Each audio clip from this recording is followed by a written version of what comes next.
ओम शांति। 15 अप्रैल 2025। बाबा के महावाक्य।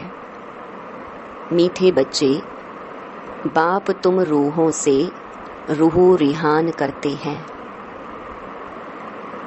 तुम आए हो बाप के पास 21 जन्मों के लिए अपनी लाइफ इंश्योर करने। तुम्हारी लाइफ ऐसी इंश्योर होती है जो तुम अमर बन जाते हो। प्रश्न: मनुष्य भी अपनी लाइफ इंश्योर कराते और तुम बच्चे भी, दोनों में अंतर क्या है? उत्तर: मनुष्य अपनी लाइफ इंश्योर कराते कि मर जाएं तो परिवार वालों को पैसा मिले।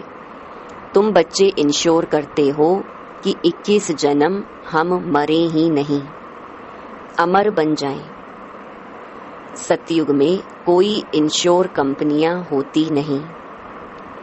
अभी तुम अपनी लाइफ इंश्योर कर देते हो, फिर कभी मरेंगे नहीं, यह खुशी रहनी चाहिए। गीत।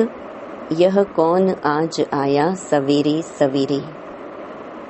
ओम शांति। रूहानी बाप बैठ रूहानी बच्चों से रूह रिहान करते हैं। तुम बच्चे जानते हो बाप हमको अभी 21 जन्म तो क्या 40-50 जन्मों लिए इंश्योर कर रहे हैं। वो लोग इंश्योर करते हैं कि मर जाएं तो उनके परिवार को पैसा मिले। तुम इंश्योर करते हो 21 जन्मों के लिए मरे ही नहीं, अमर बनाते हैं ना। तुम अमर थे, मूल वतन भी अमर लोक है। वहाँ मरने जीने की बात नहीं रहती, वो है आत्माओं का निवास स्थान। अब यह रूह रिहान बाप अपने बच्चों से करते हैं और कोई से नहीं करते।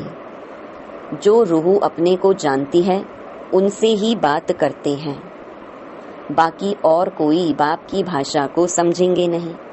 प्रदर्शनी में इतने आते हैं, तुम्हारी भाषा को समझते हैं क्या? कोई मुश्किल थोड़ा समझते हैं।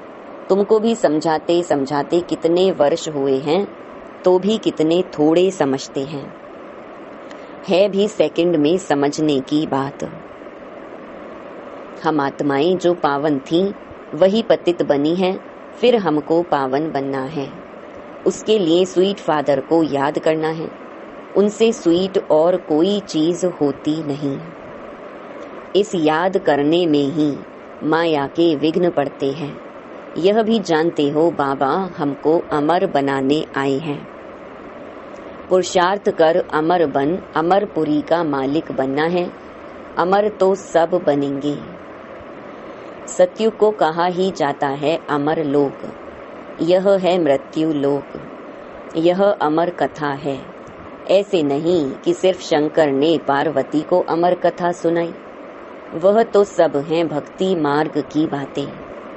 तुम बच्चे सिर्फ मुझ एक से ही सुनो। माँ मेकम याद करो, ज्ञान मैं ही दे सकता हूँ। ड्रामा प्लान अनुसार सारी दुनिया तमो प्रधान बनी है। अमरपुरी में राज्य करना, उसको ही अमर पद कहा जाता है। वहाँ इंश्योर कंपनियां आदि होती नहीं। अभी तुम्हारी लाइफ इंश्योर कर रही है। तुम कभी मरेंगे नहीं, यह बुद्धि में खुशी रहनी चाहिए। हम अमरपुरी के मालिक बनते हैं तो अमरपुरी को याद करना पड़े। वाया मूल वतन ही जाना होता है। यह भी मन मनाभव हो जाता। मूल वतन है मन मनाभव, अमरपुरी है मध्याजी भव। हर एक बात में 2 अक्षर ही आते हैं। तुमको कितने प्रकार से अर्थ समझाते हैं तो बुद्धि में बैठे। सबसे जास्ती मेहनत है ही इसमें अपने को आत्मा निश्चय करना है। हम आत्मा ने यह जन्म लिया है। 84 जन्म में भिन्न भिन्न नाम रूप देश काल फिरते आए हैं। सतयुग में इतने जन्म, त्रेता में इतने, यह भी बहुत बच्चे भूल जाते हैं। मुख्य बात है अपने को आत्मा समझ स्वीट बाप को याद करना। उठते बैठते यह बुद्धि में रहने से खुशी रहेगी। फिर से बाबा आया हुआ है, जिसको हम आधा कल्प याद करते थे कि आओ आकर पावन बनाओ। पावन रहते हैं मूल वतन में और अमरपुरी सतयुग में। भक्ति में मनुष्य पुरुषार्थ करते हैं मुक्ति में व कृष्णपुरी में जाने के लिए। मुक्ति कहो अथवा निर्वाण धाम कहो, वानप्रस्थ अक्षर करेक्ट है। वानप्रस्थी तो शहर में ही रहते हैं, सन्यासी लोग तो घर बार छोड़ जंगल में जाते हैं।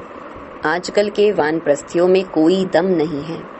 सन्यासी तो ब्रह्म को भगवान कह देते, ब्रह्म लोक नहीं कहते। अभी तुम बच्चे जानते हो, पुनर्जन्म तो किसका भी बंद नहीं होता। अपना अपना पार्ट सब बजाते हैं, आवागमन से कभी छूटना नहीं है। इस समय करोड़ों मनुष्य हैं और भी आते रहेंगे, पुनर्जन्म लेते रहेंगे। फिर फर्स्ट फ्लोर खाली होगा। मूल वतन है फर्स्ट फ्लोर, सूक्ष्म वतन है सेकंड फ्लोर, यह है थर्ड फ्लोर, अथवा इनको ग्राउंड फ्लोर कहो। दूसरा कोई फ्लोर है नहीं। वह समझते हैं स्टार्स में भी दुनिया है, ऐसे है नहीं। फर्स्ट फ्लोर में आत्माएं रहती हैं, बाकी मनुष्यों के लिए तो यह दुनिया है। तुम बेहद के वैरागी बच्चे हो।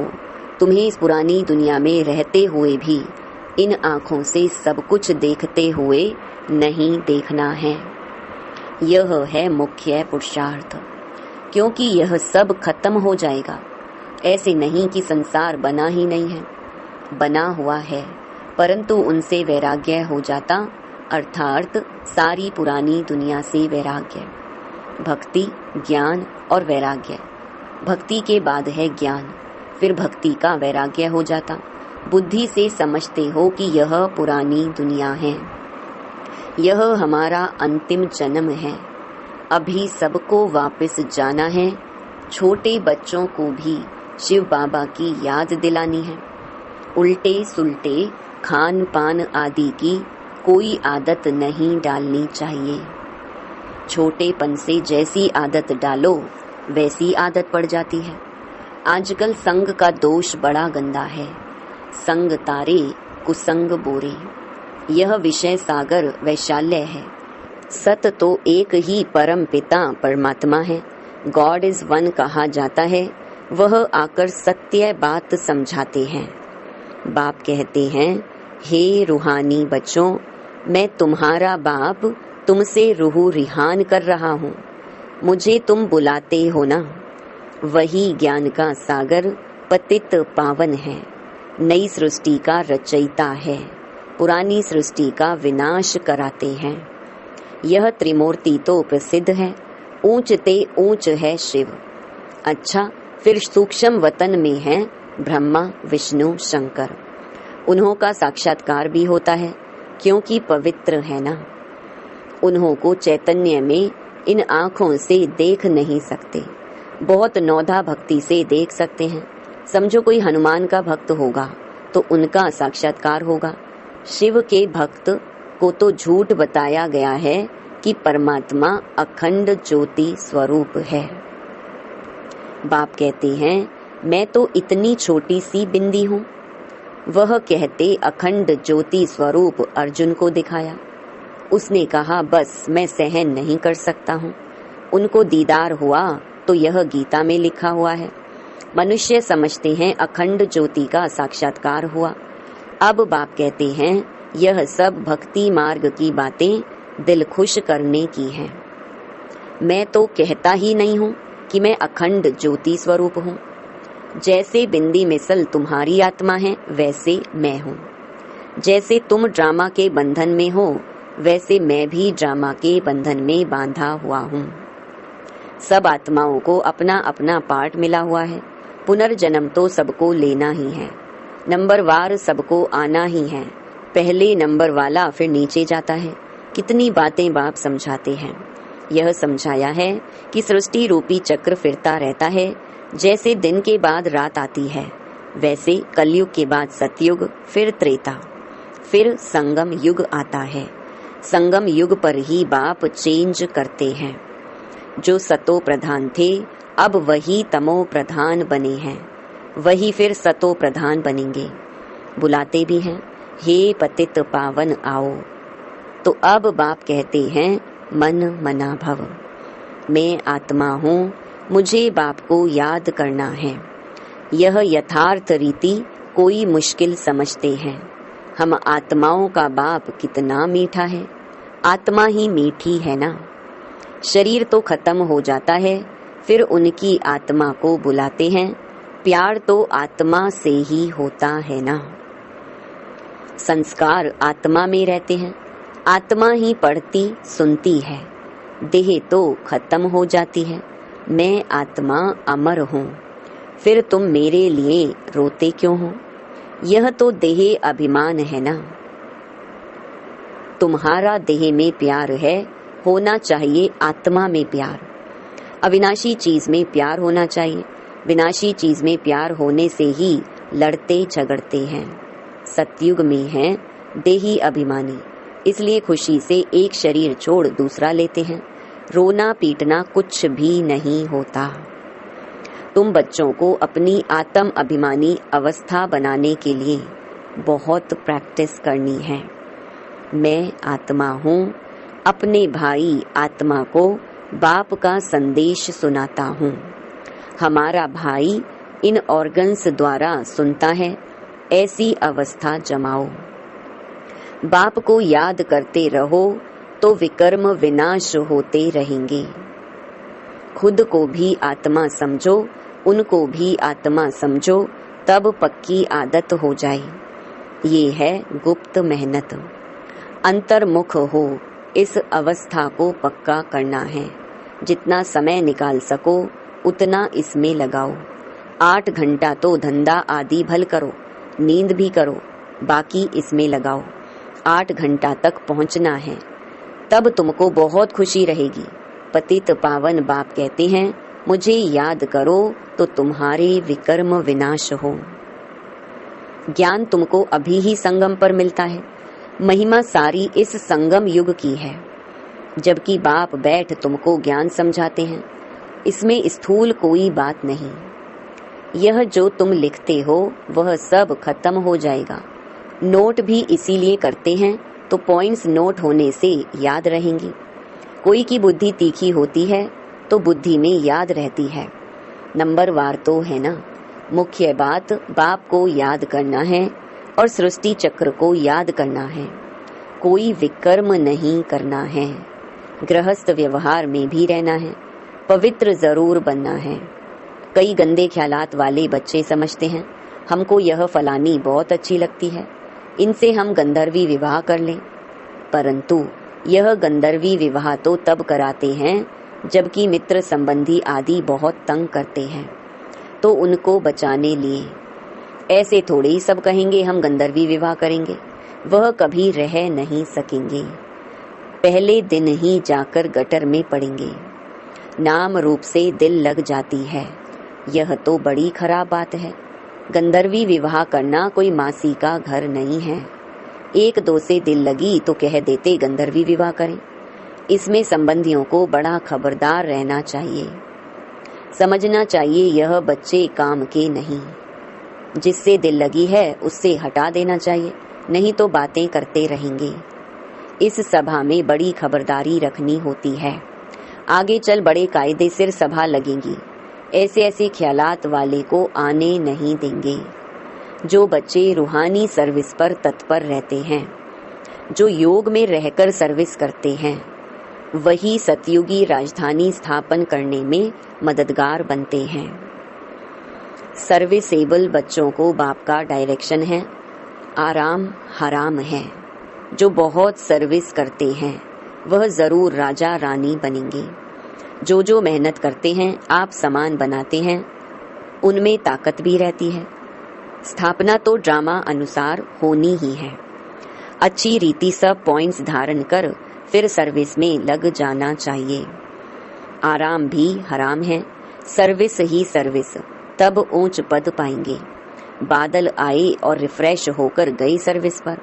सर्विस तो तुम्हारी बहुत निकलेगी। किस्म किस्म के चित्र निकलेंगे जो मनुष्य झट समझ जाएं। यह चित्र आदि भी इम्प्रूव होते जाएंगे। इसमें भी जो हमारे ब्राह्मण कुल के होंगे वह अच्छी रीति समझेंगे। समझाने वाले भी अच्छे हैं तो कुछ समझेंगे। जो अच्छी रीति धारणा करते हैं, बाप को याद करते हैं, उनके चेहरे से ही मालूम पड़ जाता है। बाबा, हम तो आपसे पूरा वर्षा लेंगे, तो उनके अंदर खुशी के ढोल बजते रहेंगे। सर्विस का बहुत शौक होगा। रिफ्रेश हुए और यह भागे। सर्विस के लिए हर एक सेंटर से बहुत तैयार होने चाहिए। तुम्हारी सर्विस तो बहुत फैलती जाएगी, तुम्हारे साथ मिलते जाएंगे। आखरीन एक दिन सन्यासी भी आएंगे।